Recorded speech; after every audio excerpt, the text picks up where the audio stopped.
Kalau Anda ada di NKRI ini sebagai pendatang, hargai, beradaptasilah Anda. Pelajarilah adab Nusantara. Jangan so menjadi warga negara istimewa di NKRI sini. Ini tanah kami, tanah leluhur kami. Nusantara milik kami, bukan milik orang Arab. Anggapi seruan dari Habib Rizik, ya, yang menyerukan kepada umat Islam, katanya asah golok untuk menghadapi pasukan berani mati Jokowi. Yang pertama yang ingin saya pertanyakan kepada Habib Rizik, apakah Habib Rizik ini seorang tokoh agama atau provokator begitu? Karena yang nampak di mata kami Habib Rizik itu seorang provokator, bukan seorang tokoh agama. Itu yang pertama, ya. Yang kedua, konon Habib itu adalah keturunan Nabi. Habib itu adalah cucu Nabi. Menjadi pertanyaan buat saya, apakah perilaku Nabi sama seperti Habib Rizik gitu? Suka menimbulkan keonaran, suka menimbulkan huru-hara, ya kan? Apakah perilaku Nabi Muhammad seperti itu? Saya yakin tidak begitu. Nah, maksud saya begini, kalau Anda mengaku sebagai keturunan Nabi, kalau Anda mengaku sebagai cucu Nabi, sesuaikanlah perilaku Anda dengan perilaku Nabi Muhammad. Supaya orang itu jadi simpatik begitu. Jadi memandang Anda itu dengan hormat, bukan memandang Anda dengan kecemasan dan ketakutan gitu, karena Anda punya banyak pengikut lalu orang cemas dan takut terhadap Anda. Enggak begitu, saya rasa tidak seperti itu. Saya juga mempelajari sedikit tentang ilmu perbandingan agama, dan saya sedikit mempelajari tentang cerita jalan hidup Nabi Muhammad begitu, ya. Nabi Muhammad, dari kisah heroiknya Nabi Muhammad, saya tidak pernah mendengar cerita Nabi Muhammad itu memerangi orang di masa-masa damai. Itu nggak pernah, ya. Nabi Muhammad itu kisah heroiknya justru lebih banyak terlihat di medan pertempuran. Nah, Indonesia ini negara merdeka, negara damai, negara berdaulat, tidak ada perang di sini. Bib, jangan menabuh genderang perang di negara merdeka, negara berdaulat, negara damai. Jangan, ya, jangan. Indonesia ini negara merdeka, negara damai. Jangan Anda menabuh genderang perang di masa-masa damai. Kalau Anda ingin menunjukkan kehebatan Anda, pergilah Anda ke Suriah sana. Pergilah Anda ke Timur Tengah sana. Berperanglah melawan Israel. Jangan di sini. Indonesia negara damai, Indonesia negara merdeka, Indonesia negara berdaulat. Jangan Anda menabuh genderang perang di negara merdeka dan damai seperti Indonesia. Kalau Anda ingin menunjukkan kehebatan Anda, kejagoan Anda, pergilah Anda ke Timur Tengah sana. Berperanglah melawan Israel, jangan di sini. Jangan membuat kami warga Nusantara asli memandang seluruh kaum imigran itu dengan sentimen rasisme. Jangan. Kalau saya datangi satu tempat sebagai orang pendatang di sana, saya beradaptasi di sana. Di mana bumi dipijak, di situ langit dijunjung. Saya tidak menyombongkan diri di suatu daerah di mana saya sebagai orang pendatang di situ. Ini negara Indonesia, negara berbineka tunggal ika. Kami menghormati segala suku, ras, agama, dan golongan. Jangan sampai perilaku segelintir oknum membuat warga asli Nusantara memandang kalian dengan sentimen rasisme. Jangan, jangan, jangan. Apa urusan Anda dengan Jokowi? Apa urusan politik Anda? Seingat saya kemarin Anda bukan pendukung Pak Anies Baswedan. Lalu apa yang membuat Anda sakit hati, ya? Lalu mengajak umat untuk menyanyikan yel-yel, fufu-fafa segala macam. Apa kepentingan politik Anda? Itu yel-yel yang sangat receh menurut saya. Bukan kelasnya seorang tokoh agama menyanyikan yel-yel tersebut. Dulu juga Anda sempat menyanyikan yel-yel, apa namanya itu, ganyang si Ahok, ya kan, tangkap si Ahok, ya, bunuh si. Itu yel-yel yang Anda nyanyikan itu receh sekali itu. Sekelas seorang tokoh agama itu enggak begitulah. Dan yang terakhir, Bib, kalau Anda ingin menyerukan untuk ngasah golok, serukan saja kepada para pengikut Anda, ex-FPI gitu. Jangan serukan kepada umat Islam, karena Anda bukan pemimpin umat Islam di Indonesia. Habib Rizik, dengarkan, Anda bukan pemimpin umat Islam di Indonesia. Umat Islam di Indonesia punya ulama, punya kiai, punya menteri agama, dan lain-lain komplit. Anda bukan pemimpin umat Islam di Indonesia. Jadi tolong jangan menjadi provokator untuk memprovokasi umat Islam di Indonesia. Tolong hargai tanah tumpah darah ini. Tolong hargai NKRI. Kalau Anda ada di NKRI ini sebagai pendatang, hargai, beradaptasilah Anda. Pelajarilah adab Nusantara. Jangan so menjadi warga negara istimewa di NKRI sini. Ini tanah kami, tanah leluhur kami. Nusantara milik kami, bukan milik orang Arab. Saya hormat kepada tokoh agama, tapi saya benci terhadap provokator seperti Habib Rizik. Jika nanti kita telusuri alumninya, ya, Bahar bin Sumed itu kan 12 tahun mondok dan sekolahnya di Al Khairat, tapi Manado, cabang Palu, ya. Tapi hasil dari ilmunya tidak sesuai dengan harapan yang ada. Ini kan memalukan, ya. Apalagi didukung oleh mondok yang lain selain dari Al Khairat Manado sana, yakni Gondalwa ke Jakarta, dan hampir 18 tahun mondok dan ngaji, ya. Tapi hasilnya ya hanya memprovokasi. Lah inilah nanti kalau ditelusuri semua malah tambah keluar, ya, aurat atau kekurangan dari Al Khairat. Oleh sebab itu demo yang anfaedah itu jangan diteruskan lagi. Kalau memang mau diteruskan, silahkan melalui kajian-kajian, diseminarkan. Dan ada kabar yang menggembirakan dari akademisi yang ada di Palu, Sulawesi Tengah sana, bahwa memang tidak ada sejarahnya, ya, pencetus, penemu, pengusul bendera merah putih itu Sis Al-Jufri, ya, tidak ada. Bahkan dari kalangan akademisi di Sulteng sana itu menantang, apa ada yang bisa membuktikan bahwa yang mengusulkan ke Pak Karno, ya, itu adalah Sis Al-Jufri, ya, untuk menggunakan bendera merah putih sebagai bendera negara. Nggak ada yang berani. Nggak ada yang berani. Oke. Alifa Alesa, Habib Aidit, gak apa-apa, imigran Yaman. Nggih, Habib Aidit. Bu Rosi Asga Putri, siapa tuh guru tua yang suka hinggap di jendela? Itu kakak tua Bu Rosi, bukan guru tua. Jadi guru mudanya itu Gus Fuad Blaret, ya. Tetapi walaupun begitu kita tetap berada di tengah, ya, berada di tengah, mendamaikan semua sesama umat Islam. Kalau kayak siang sampai sore tadi itu kan memalukan, nggak ada pendukungnya. Terus bolak-balik dikandani, jangan. Tapi angel tuturane, akhirnya jadinya kayak begini ini, gitu loh. Umat Islam Indonesia ini sudah cerdas semua, tinggal yang belum cerdas itu. Oleh sebab itu harus dibersihkan, disadarkan kawan-kawan yang terkena brainwashing, cuci otak dari kalangan mereka. Tidak hanya dari hasil cuci otaknya Habaib Ba'alawi saja, tetapi hasil brainwashingnya Lembaga Dakwah Islam Indonesia. Lembaga Dakwah Islam Indonesia yang memiliki cabang di mana-mana, 34 provinsi itu ada semua. Itu juga bahayanya luar biasa. Dan NU diam saja. Muhammadiyah juga pasif, tidak bergerak untuk menyadarkan umatnya. MUI hanya memantau, ya, pergerakan dari pengakuan berparadigma barunya.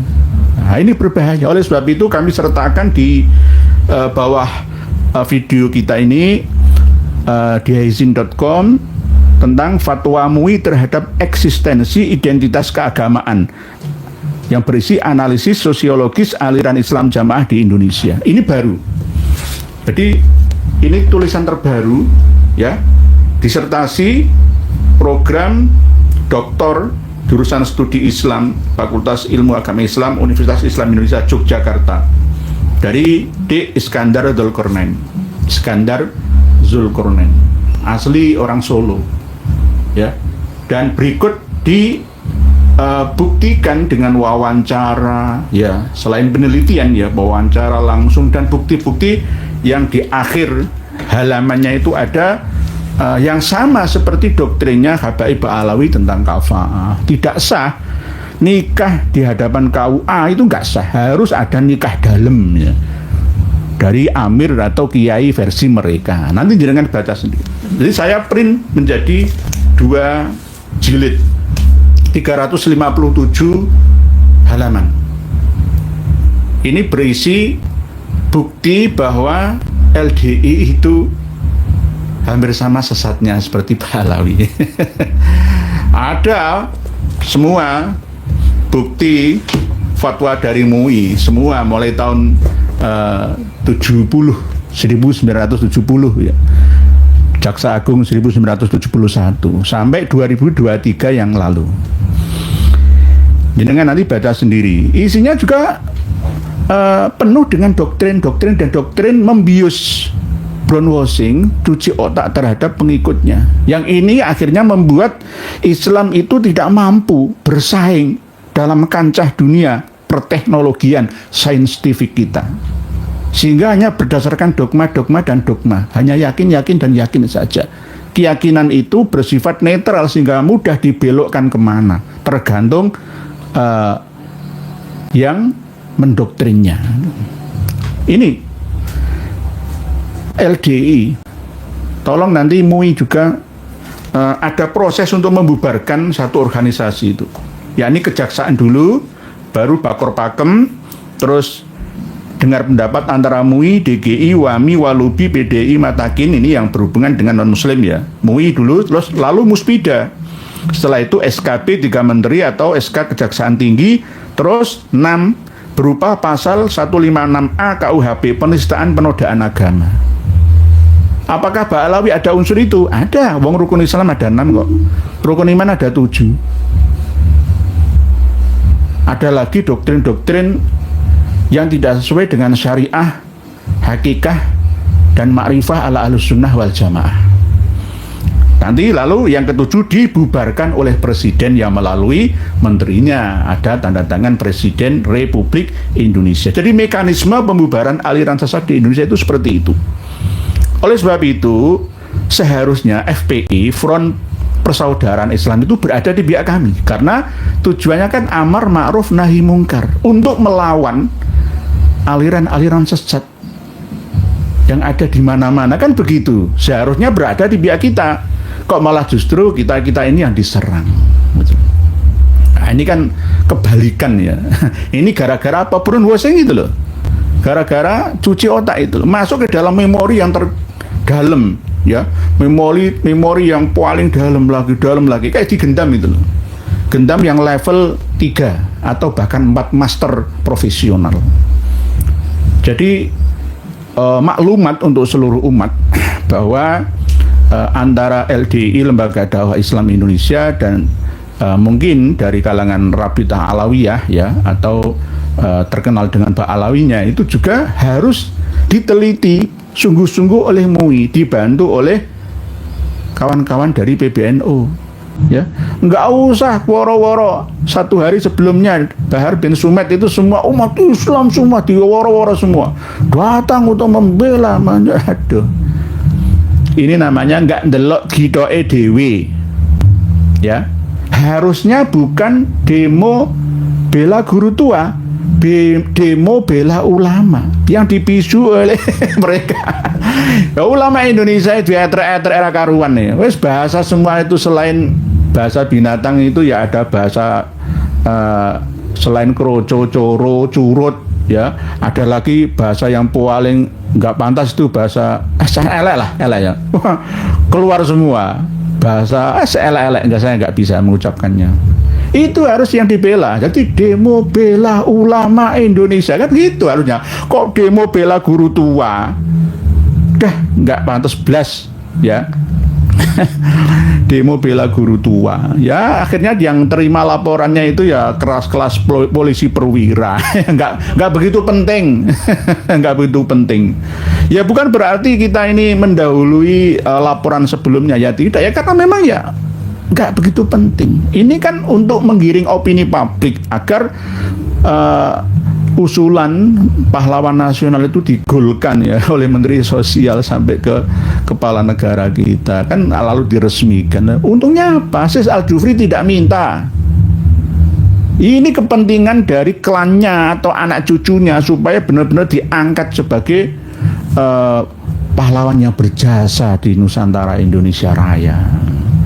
Nah, nanti kalau ada yang protes, lah itu Syarif Kasim. Oh, Syarif Kasim 2 dari Kesultanan Siak Sri Indrapura, itu beda. Itu bukan, nanti saya teliti lagi ya. Termasuk Al-Qadri Pontianak itu ketika dites itu bukan G ya haplogrupnya, O. Jadi nanti kita akan ketemu semua. Oleh sebab itu duriyahnya Syarif Kasim 2 Siak Sri Indrapura Rio kan baru sana itu masih ada, tinggal dites saja ya DNA-nya, dan walhasil belum tentu ke marga Banahsan atau Asegah, belum tentu. Oleh sebab itu untuk membuktikan, ayo, karena apa? Dari Al-Qadri dari India. ya Habib Hussein itu katanya. Oh, dulu itu kan nggak bisa membedakan. Buktinya mana? Coba kerajaan-kerajaan Melayu yang katanya dikuasai oleh marga Habaib, mereka tidak menggunakan jubah-jubah kebesaran Habaib, ya. Tidak menggunakan ritual-ritual seperti Habaib. Penguasa Sumatera dan sebagian membawah Matan sana, Kalimantan Barat sebagian, nah, itu berasal dari Kesultanan Islam Melayu. Islam lebih masuk dulu ke Pulau Sumatera, khususnya di ujung paling barat sana, Serambi Mekah, ya. Lalu berangsur-angsur ke Jawa, Nusa Tenggara, Maluku dan Papua. Itu jadi tidak sama. Nanti bisa dibuktikan, nanti akan kami bahas dalam tema yang khusus tentang Sultan Syarif Qasim II. Nanti insya Allah akan kami bahas supaya tidak melebar temanya. Para pemirsa dan pendengar semua, jadi Mawar Biru, Yahudi Pahlawi takut dengan ilmu DNA. Oh enggak, sudah kemarin kan Habib Rizik kan nantang-nantang, harusnya setelah diiyani malah lari dari kenyataannya. Pak Ahmad Rifki, Sultan Syarif Qasim itu asli Sayyid, bukan seperti BS. Syarif Qasim aslinya, tulisannya itu kadang-kadang Sultan Syarif Qasim II itu rela mengorbankan hartanya, menyumbangkan negara. Karakteristiknya itu membumi dia. Tidak menggunakan marga Banahsan itu nanti kalau saya telusuri semua melalui Asy-Syajarah Az-Zakiyah, melalui Samsul Dhahirah ala Muhammadiyah Syihab dan lain sebagainya, nanti ketemu semua. Banyak yang tidak Ba'alawi diba'alawikan di Indonesia ini. Itu. Oleh sebab itu jalur finish akhirnya itu harus tes DNA. Enak nanti ketemu semua. Jadi Syarif Qasim II itu pahlawan nasional dan namanya menjadi nama bandara di Pekanbaru Riau sana. Itu benar, nggak apa-apa. Karena perjuangannya bergabung dengan NKRI, ya, menyumbangkan hartanya kalau sekarang ya hampir 1.000 triliun lah ya. Subhanallah. Jadi jiwanya itu bukan jiwa Ba'alawi yang ingin berkuasa seperti Sultan Al-Qadri, Sultan Hamid II, tidak. Tapi beliau, ya, Sultan Syarif, ya, Qasim II ini berjasa, bahkan peradaban, ya. Abad kedua NU ini harus benar-benar fikihnya juga peradaban, berperadaban, ekonomi, budayanya, teknologinya, semuanya. Oleh sebab itu kami mohon, ya, untuk Ansor PWNU Jatim itu memalukan, ya, bagian IT-nya masih dari kalangan Habaib Ba'alawi. Ini memalukan, kalau nggak ada yang lainnya itu loh. Padahal putra-putra NU itu banyak jumlahnya, masih nunggu, ya, amanah dikasih jabatan sebagai bagian IT, ilmu dan teknologi di kalangan Ansor PWNU Jatim, ya. Jadi nanti seperti itu. Ini sudah kita siapkan dengan doa dan usaha yang sangat kuat. Karena nanti kita juga akan melibatkan seluruh anak bangsa supaya seluruh warga negara Indonesia ini makmur, sejahtera, damai, sentosa, laksana surga di dunia yang menghantarkan nanti surga di akhirat secara bersama-sama, secara berjamaah. Dan aliran-aliran yang nyeleneh, aneh, sesat, menyesatkan ini lambat laun kita bina, gitu. Tidak kita binasakan, kita bina. Kalau ada perbedaan misalkan tentang Nabi Isa sudah wafat atau tidak, itu ada kan pertemuan dan kajian-kajian. Saya mengatakan Nabi Isa sudah wafat 120 tahun umurnya, tapi tidak di tiang salib seperti yang diperingati oleh kaum Nasrani tanggal 18 kemarin itu, tidak. Tapi wafat normal, wajar seperti halnya manusia. Umurnya 2 kali lipatnya Nabi kita. Nabi kita 60 atau 63, Nabi Isa 120 tahun, dan itu ada hadisnya, bukan pendapat saya. Jadi kalau ada perbedaan ini bukan sesat menyesatkan. Jangan mudah untuk wah kafir, sesat, tidak. Ini ada dasarnya. Tetapi kalau apa yang terkandung dalam ajaran doktrinnya LDII dan Ba'alawi itu ajarannya tidak sesuai dengan kandungan Quran hadis, hanya ijma' qiyas versi mereka, diramesi dewe untuk kepentingan golongannya, organisasi pribadinya. Ini berbahaya loh, yuk. Ini akan mendegradasi ya pemahaman kita tentang agama di kudeta demi kepentingan mereka. Tidak murni lagi kalau sudah dikelola kok ala mereka. Termasuk diantaranya dengan baca sendiri nanti. Waduh, luar biasa. Ya, luar biasa apa? Ada surat pertobatan juga. Ya hampir sama seperti Pak Alai. Jadi selain dari golongannya itu ya kafir semua. Toh sekarang ini berparadigma baru itu hanya fatonah, bitonah, budi luhur saja. Takiyah, bahasa Arabnya itu takiyah, berkamuflase. Gitu. Jadi Mas Kriswanto yang ada di Jakarta sana itu ya harus hati-hati. Ini nanti akan merambah ke LDI loh setelah Pak Alawi loh ya, hati-hati kalian. Ayo sadarlah, coba kembali tanyakan ke hati nurani. Pelajari agama secara utuh dan benar, gitu loh. Jangan separuh-separuh untuk kepentingan, ya. Ini sudah jelas. Ada keputusan MUI juga, cuma lemahnya itu pada tahun 2006 ketika MUI berhusnudzon kepada LDI. Pada waktu itu ketua MUI-nya Romo Kiai Haji Ma'ruf Amin ya.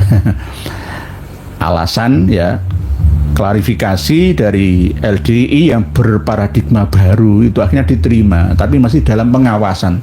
Tapi setelah ada lampu kuning itu justru malah mereka cepat memacu perkembangan, membuka cabang di mana-mana. Korbannya itu generasi-generasi setelahnya. Generasi-generasi cabai rawit mereka itu jarang ada yang buka YouTube seperti kita, gitu. Karena dilarang, tidak boleh mengambil ilmu selain dari golongan mereka. Nah ini kan berbahaya, bagai katak dalam tempurungnya. Dalam beragama ini tidak bisa melihat ajaran Islam yang sebenarnya. Berbahaya, sangat berbahaya, racun. Doktrinnya itu mengandung racun-racun agama. Muhammad Abdullah, emang tujuan finalnya kudeta Kiai? Kudeta. Maksudnya yang kudeta siapa nggih Pak Muhammad Abdullah? Ya biasanya kamuflase itu ya arahnya ke situ. Nggih. Pak Wijaya, Baping, Pok, mulai kapan ada Habib? Melati Arum, Mbak Alawi, Habib penyembah kuburan. Ya. Ini Indonesia harus cerdas. Ya, kalau masih gini terus, maka umat Islam di Indonesia akan terpuruk. Akan ketinggalan peradaban. Gawangnya yang menjaga itu adalah Nahdlatul Ulama sebagai muslim mayoritas di Indonesia. Oleh sebab itu nanti NU punya bank sendiri untuk kemaslahatan umat. Dana haji juga begitu, 170 warga NU yang berkatanu ya nanti nabung setiap bulannya 10.000 ya, kali 150 juta berapa triliun setiap bulannya. Dikelola dengan penuh amanah ya, tetap digaji profesional. Tapi tidak satu-satunya. Karena kita saat ini mencari orang-orang yang tulus, ikhlas dalam tujuan li khidmatil ummah li ilahi kalimatillah. Masalah dunianya itu menyusul saja. Insya Allah nanti setelah kita benahi sumber daya manusia di Indonesia ini, maka sumber daya alam otomatis akan mengikutinya, akan keluar berkahnya itu loh. Jadi jangan percaya dengan doktrinnya Habaib Ba'alawi dan ulama muhibinnya. Indonesia dicabut barokahnya gara-gara berani melawan Habaib dan ulama. Itu doktrin yang ngawur ya. Nggak ada dasarnya. Ya, justru dengan adanya mereka itu mengekang ya perkembangan peradaban umat Islam, mengkudeta. Merampas hak-haknya umat ini. Manusia tidak diperbolehkan untuk berpikir bebas, merdeka. Tidak, tapi dikekang supaya sesuai dengan keinginannya. Nah, ini namanya penjajahan spiritual namanya. Islam itu tidak seperti itu. Islam siap berdebat, ya, berdiskusi, ya, dalam hal apa saja. Tidak ada yang ditutup-tutupi. Kalau ada agama yang menutupi keyakinannya dengan dogma, itu perlu dipertanyakan. Agama itu harus terbuka, harus ilmiah, ya, tidak hanya sesuai data tapi juga fakta. Nah, itu baru akan diterima oleh umat manusia. Kenapa orang-orang luar negeri sana yang rata-rata dari negara-negara maju itu malah justru meninggalkan agama. Kenapa mereka menjadi ateis yang tidak percaya dengan agama? Gara-gara apa? Ya gara-gara agama tidak mampu menjadikan solusi bagi mereka, membuktikan solusi bagi mereka. Para pemirsa dan pendengar semua, ini langsung nanti ada wawancara dengan Ustadz mantan guru ya pondok Burengan Kediri sana, ya dari mana-mana, mau mantan mau balik daerah semuanya. Jadi keotentikan informasi yang ada di dalam disertasi ini bisa dijaminkan ya kesahihannya. Msel, assalamualaikum ya, semoga kita sehat walafiat panjang umur, amin matur suwun. Izi Pak Alam harus legowo karena bukan dzurriat Nabi nggih. Harus legowo, harus ikhlas, taslim, pasrah, menerima, lalu memperbaikinya itu loh Bu Izi Melati. Jadi tidak boleh malah justru melawan, bapak belur malah melawan ilmu kebenaran itu ya harus dengan ilmu. Kalau melawan itu dengan ngotot-ngototan, dengan okol-okolan, wah ya tambah babak belur. Jadi taslim, menyerahlah, dan jangan mempropaganda dan mengadu domba lagi. Sudah nggak ada gunanya lagi. Ini sudah era keterbukaan. Ya. Sama seperti LDI ini. Nah, LDI ini juga begitu, harus berbenah, ya. Harus kembali ke Ahlus Sunnah wal Jamaah. Kasihan sudah sampai antara 3 generasi mulai sekarang sampai ke belakang itu 3 generasi lebih. Banyak yang sudah teracuni dengan racun-racun yang telah ditanamkan ke dalam memori generasi mereka selama ini. Berbahaya ini, berbahaya. Karena apa? Di dalam hatinya itu sudah liyane najis. Karena hadis 73 golongan cuma satu ya saya ini, yang 72 golongan itu sesat semua, neraka semua, finar, najis, neraka. Yang benar itu cuma golongan kita saja, jamaah dan jamaah Islam, jamaah yang dulunya Yakari Lemkari akhirnya menjadi paradigma baru LDII itu. Jadi tolong ada keseriusan dari kawan-kawan PBNU.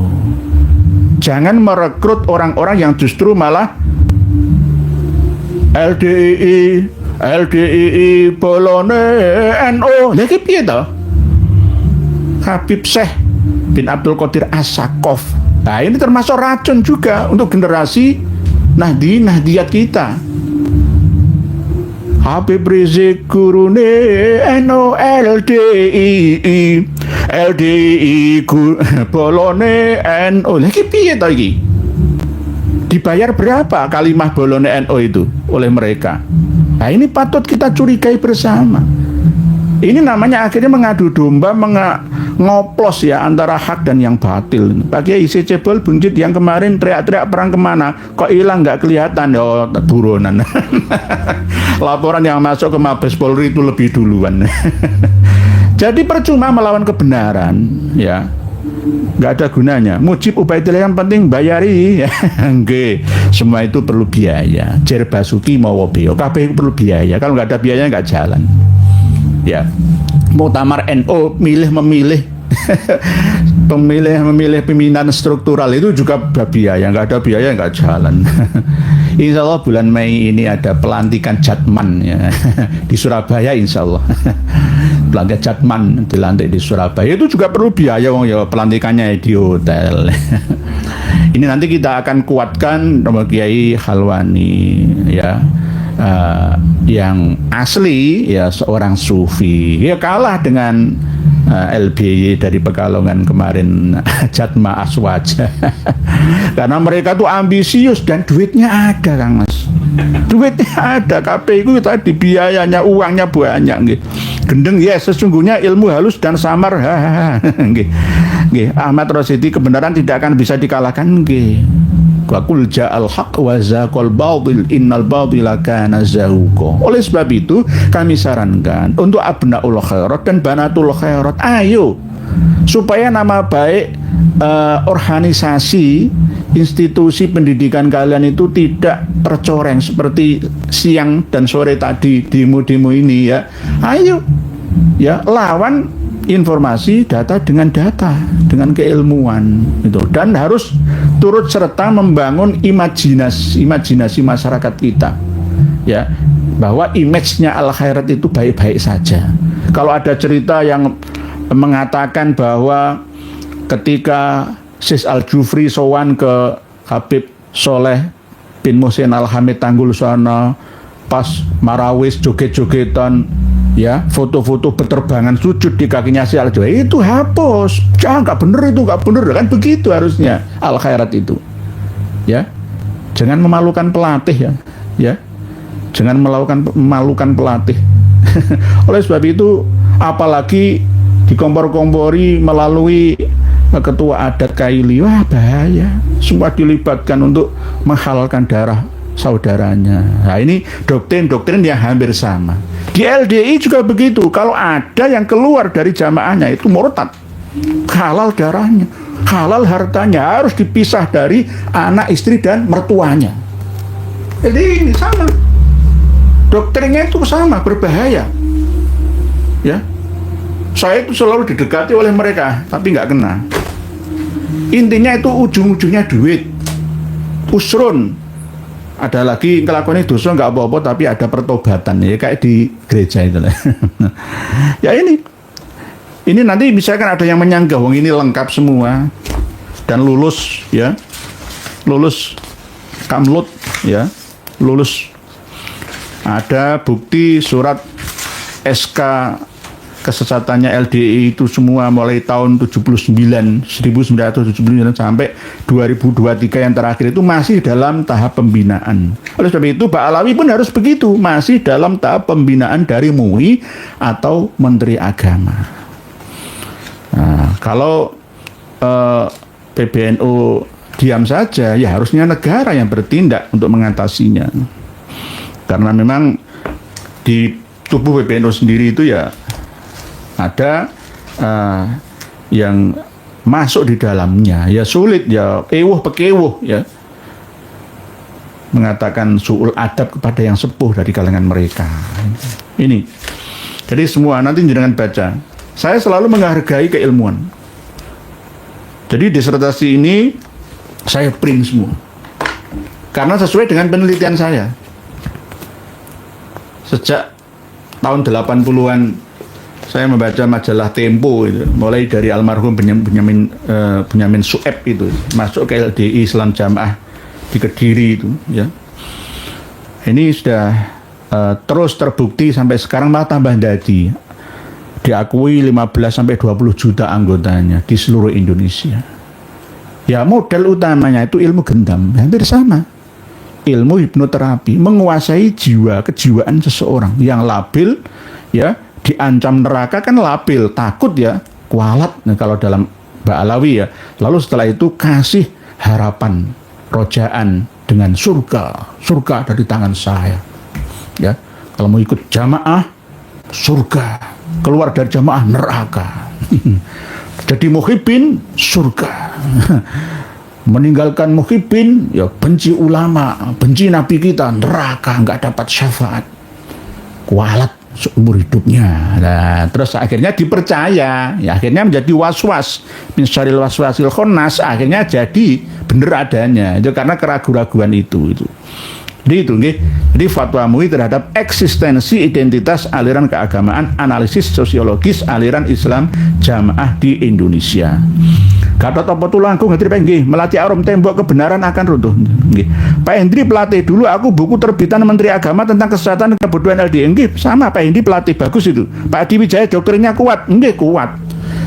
Sama dengan itu tadi loh, brainwashing, cuci otak. Misalkan Pak Hendri ini dicuci otak, Pak Hendri pelatih nggih. Ini bom Pak Hendri, bawa ke gereja, bunuh orang sebanyak-banyaknya di sana. Orang yang beribadah di gereja itu kafir, neraka semua.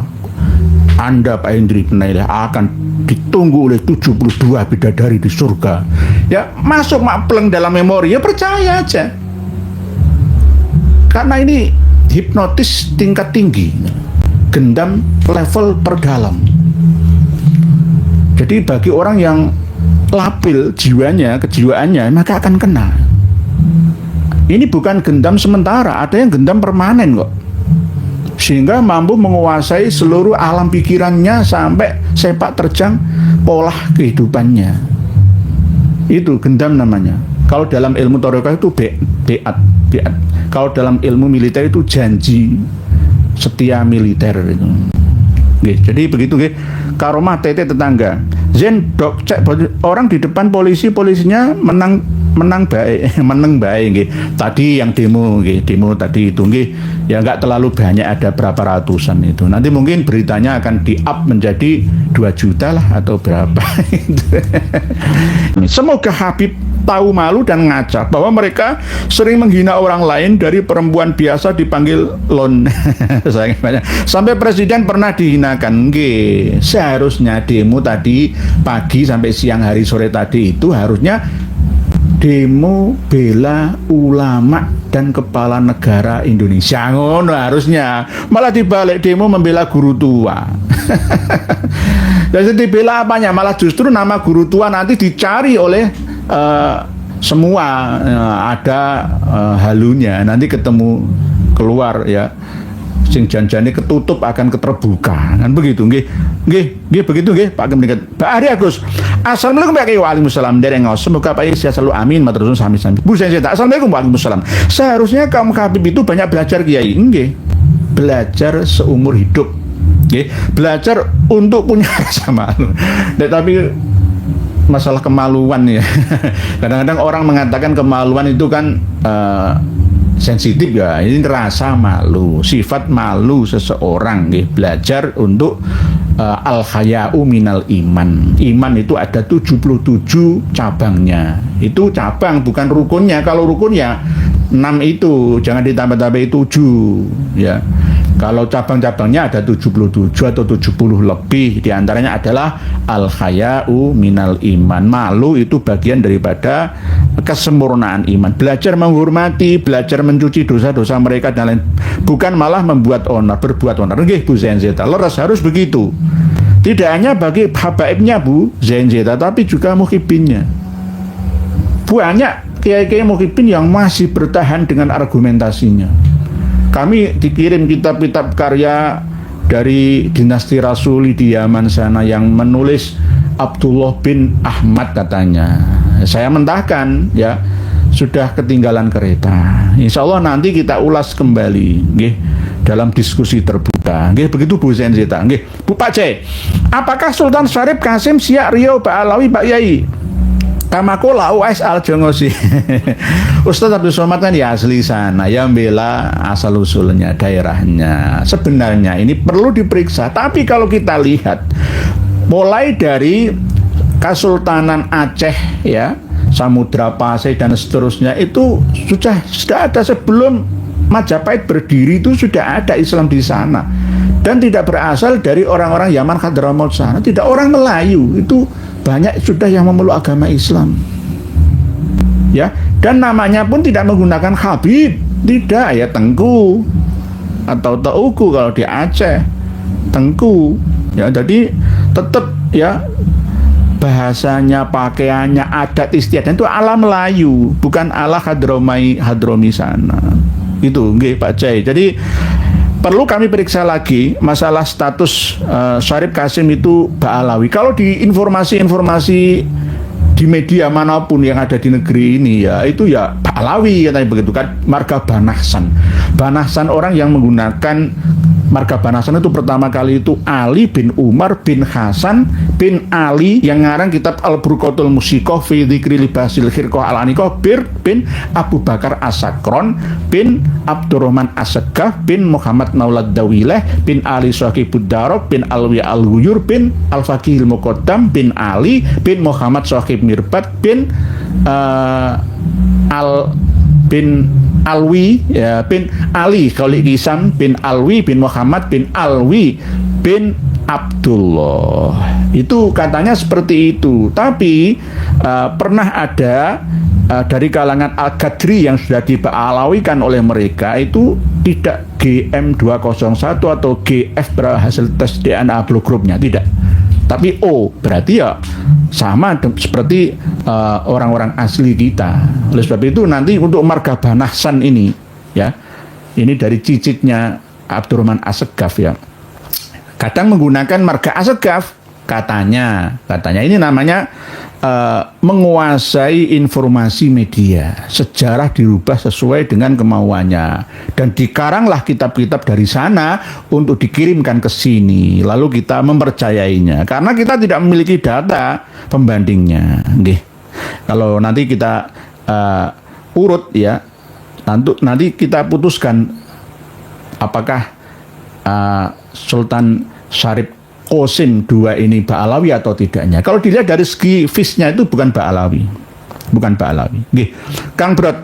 Assalamualaikum warahmatullahi wabarakatuh. Kenyataan berkata lain, harapannya ingin mengundang simpati publik dengan upaya mengkriminalisasi Gus Fuad. Demonya udah nggak laku lagi. Gusti mboten sare. Nggih Kang Brot. Anfaedah, tidak ada faedahnya.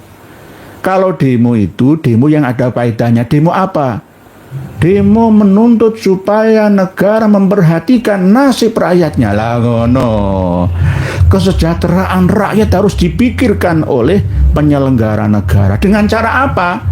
Ya dengan cara membuat aturan-aturan yang meringankan beban rakyatnya. Ya begitu, gitu loh. Tidak mendidik rakyat untuk bermalas-malasan loh ya. Kemarin yang kami sampaikan program ke depan bahwa seluruh rakyat Indonesia per satu kepala itu akan mendapatkan 20-50 juta. Itu bukan mendidik untuk malas-malasan, untuk memacu sumber daya manusia Indonesia ini harus ke depannya yaitu sempurna, mampu mewadahi ya kekayaannya. Intinya itu menata wadahnya dulu, sumber daya manusianya. Kalau sumber daya manusianya ada aja tertinggal lama, maka apa bisa menerima sumber daya alam yang melimpah ini? Ya sama dengan penduduk Papua, ya mohon maaf. Kenapa penduduk Papua itu mau diadu domba untuk melawan TNI Polri kita? Ya gara-gara sumber daya manusia di sana itu rendah. Dikasih emas di mana-mana, tambang Freeport dan seluruh gunung yang ada di sana itu penuh dengan kandungan emasnya, tembaga, uranium di dalam perut buminya. Kaya raya, tapi kenapa rakyat Papua itu menderita merana? Ya gitu-gitu aja, nggak berkembang peradabannya. Ya gara-gara manusianya. Oleh sebab itu kita tata manusianya. Itu bukan hanya sumber daya alamnya saja yang kita berikan, tapi tata dulu. Gitu. Sama seperti program kita ke depan menata organisasi NU tidak harus dimulai dari seorang pimpinannya, dimulai dari nol, dari ranting dulu dalam berkarir berjamiyah Nahdlatul Ulamanya, enggak, tapi orang yang memiliki kemampuan intelektual dan spiritual yang tinggi, yang mampu mengendalikan kendaraannya bernama Nahdlatul Ulama itu. Oke, begitu nggih. Nah, Nur Hadi, Paus Fransiskus meninggal dunia Pak Kiai, apakah Pak Kiai turut serta mendoakan? Ya, saya mendoakan semoga pengikutnya tersadarkan bahwa Nabi Isa atau Yesus itu bukan Tuhan.